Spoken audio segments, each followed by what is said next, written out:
नमस्ते दोस्तों, आपके अपने YouTube चैनल में स्वागत है। दोस्तों, आज हम बात करेंगे सौरमंडल की यानी सोलर सिस्टम की। हालांकि आप सभी को सौरमंडल के बारे में जानकारी होगी, पर इस वीडियो में आप जानोगे कि हर ग्रह सूर्य से कितनी दूर है, उस ग्रह पर क्या है और वह ग्रह किससे मिलकर बना है, ग्रह को अपनी जगह और सूर्य का चक्कर लगाने में कितना समय लगता है, हर ग्रह का आकार कैसा है और भी जानकारी हम इस वीडियो में देखेंगे। चलिए दोस्तों, हम स्टार्ट करते हैं सौरमंडल। दोस्तों, संपूर्ण ब्रह्मांड में विद्यमान समस्त आकाशीय पिंड कुछ व्यवस्थित परिवारों में बटे हुए हैं। प्रत्येक परिवार में एक बड़ा तारा होता है जिसे हम अपनी भाषा में सूर्य कहते हैं। इस प्रकार सूर्य के चारों ओर चक्कर लगाने वाले विभिन्न ग्रहों, क्षुद्र ग्रहों, उल्काओं, धूमकेतुओं एवं अन्य आकाशीय पिंडों के समूह को हम सौरमंडल कहते हैं। सौरमंडल में समस्त ऊर्जा का मुख्य स्रोत सूर्य होता है। दोस्तों, सबसे पहले हम बात करते हैं हमारे सौरमंडल की। हमारे सौरमंडल में एक तारा, 8 ग्रह तथा ग्रहों के 166 उपग्रह हैं, जिसमें तारा यानी सूर्य एवं ग्रह जैसे बुध, शुक्र, पृथ्वी, मंगल, बृहस्पति, शनि, अरुण और वरुण हैं। हम सूर्य व ग्रहों के बारे में एक एक करके जानेंगे। दोस्तों, हम पहले बात करते हैं सूर्य की।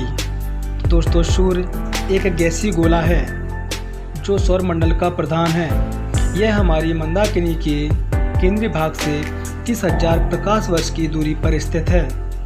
यह हमारी आकाशगंगा के केंद्र के चारों ओर 250 किलोमीटर प्रति सेकंड की दर से चक्कर लगाता है तथा यह हमारी आकाशगंगा के केंद्र के चारों ओर परिक्रमण काल केंद्र के चारों ओर एक बार घूमने में लगभग 25 करोड़ वर्षों का समय लगता है, जिसे हम ब्रह्मांड वर्ष भी कहते हैं। दोस्तों, अन्य ग्रहों की भांति भी सूर्य भी अपने अक्ष पर घूमता है। यह अपनी अक्ष पर पूर्व से पश्चिम की ओर घूमता है तथा इसका मध्य भाग 25 दिनों में एवं इसका ध्रुवीय भाग 35 दिनों में एक घूर्णन पूर्ण कर लेता है। दोस्तों, अगर हम बात करें सूर्य की, तो सूर्य गैसीय गोला है जिसमें मुख्यतः हाइड्रोजन व हीलियम गैसें पाई जाती हैं, जिसमें हाइड्रोजन 71% एवं हीलियम की मात्रा 26.5% है एवं इसके अलावा कुछ अन्य तत्व भी सूर्य में मौजूद हैं। दोस्तों, सूर्य का केंद्रीय भाग क्रोड कहलाता है, जिसका तापमान बाहर के तापमान से कई गुना अधिक होता है, जो लगभग 1.5 गुणा 10⁻7 डिग्री सेल्सियस होता है तथा सूर्य के बाहरी सतह का तापमान 6000 डिग्री सेल्सियस होता है।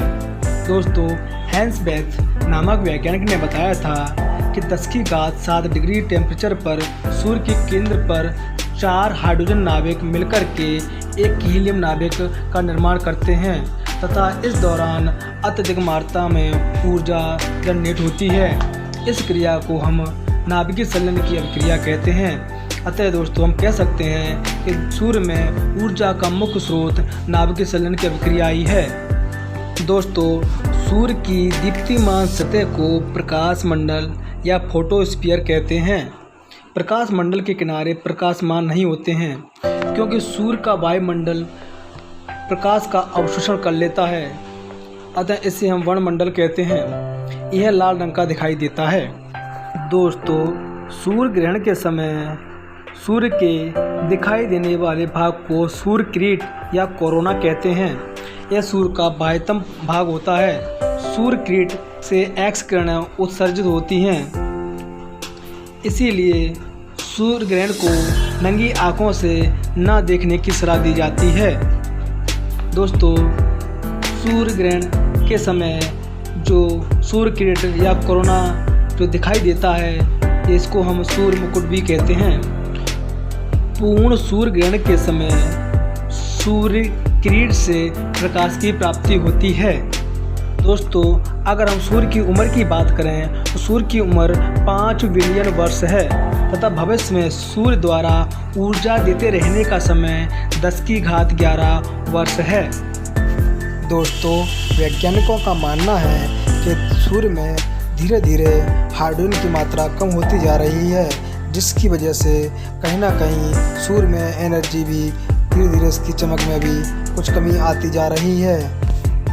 जिस दिन यह हाइड्रोजन पूर्णतः समाप्त हो जाएगा उस दिन सूर्य से प्रकाश की प्राप्ति भी धीरे धीरे समाप्त हो जाएगी। दोस्तों, हम बात करें सूर्य के प्रकाश की, तो सूर्य के प्रकाश को पृथ्वी तक पहुंचने में क्रमशः 8 मिनट 18 सेकंड का समय लगता है। दोस्तों, सूर्य के प्रकाश की चमक को उत्तरी ध्रुव पर अरोरा बोरेलिस तथा दक्षिण ध्रुव पर अरोरा ऑस्ट्रेलिस भी कहते हैं। दोस्तों, सूर्य का व्यास 13,92,000 किलोमीटर है, जो पृथ्वी के व्यास का लगभग 110 गुना है। सूर्य हमारे पृथ्वी से 13 लाख गुना बड़ा है और पृथ्वी को सूर्य ताप का 2 अरब भाग मिलता है।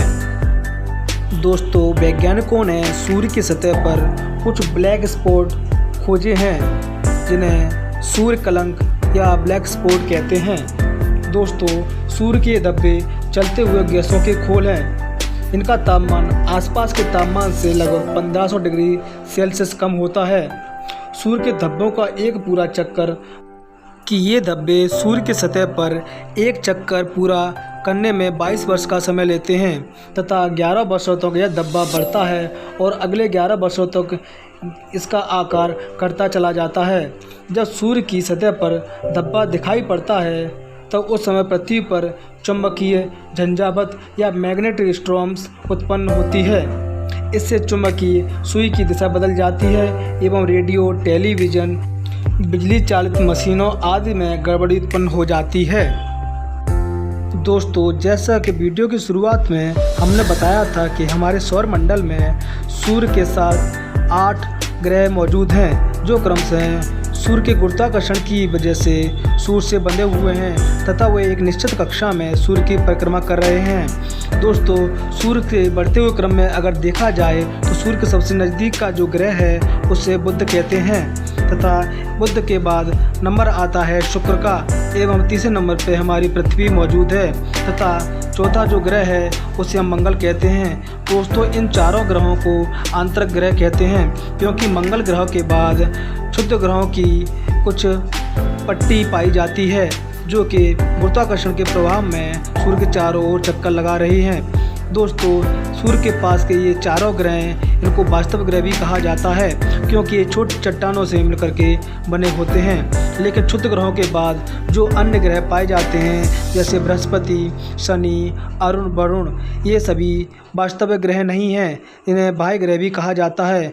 ये वास्तविक ग्रह की श्रेणी में नहीं रखे गए हैं क्योंकि ये सभी गैसीय पिंड हैं, अर्थात ये ग्रह ठोस चट्टानों से मिलकर के नहीं बने हैं।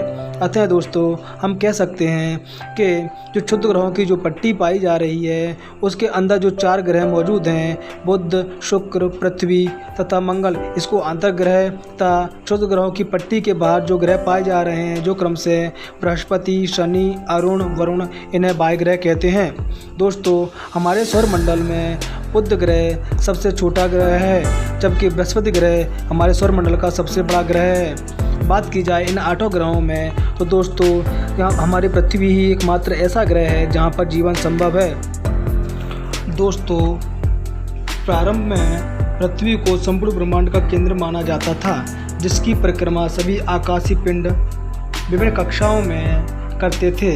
इसे भूकेंद्र सिद्धांत कहा गया है।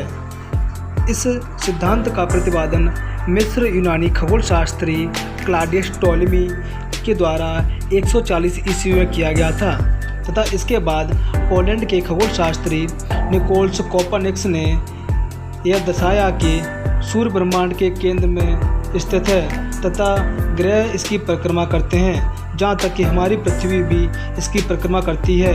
अर्थात कोपरनिकस पहले वो वैज्ञानिक थे जिन्होंने सूर्य केंद्रीय सिद्धांत का प्रतिपादन किया था अतः सूर्य विश्व या ब्रह्मांड का केंद्र बताया था। इसे सूर्य केंद्रीय सिद्धांत कहा गया है। दोस्तों, 16वीं शताब्दी में टाइको ब्रेहम के सहायक जोहानेस केपलर ने ग्रही कक्षाओं के नियमों की खोज की, परंतु इसमें भी सूर्य को ब्रह्मांड का केंद्र माना गया। 20वीं शताब्दी के आरंभ में जाकर हमारी मंदाकिनी या दुग्ध मेखला की तस्वीर स्पष्ट हो पाई। सूर्य को इस मंदाकिनी के एक छोर पर पाया गया। इस प्रकार सूर्य को ब्रह्मांड के केंद्र पर होने का गौरव प्राप्त हुआ। दोस्तों, आज के वीडियो में बस इतना ही। अगले वीडियो हम बात करेंगे ग्रहों और उपग्रहों के बारे में। दोस्तों, आशा करते हैं कि वीडियो में दी गई जानकारी आपको ज़रूर पसंद आई होगी। अगर ऐसा है तो आप हमारे चैनल को लाइक और सब्सक्राइब ज़रूर करें। धन्यवाद।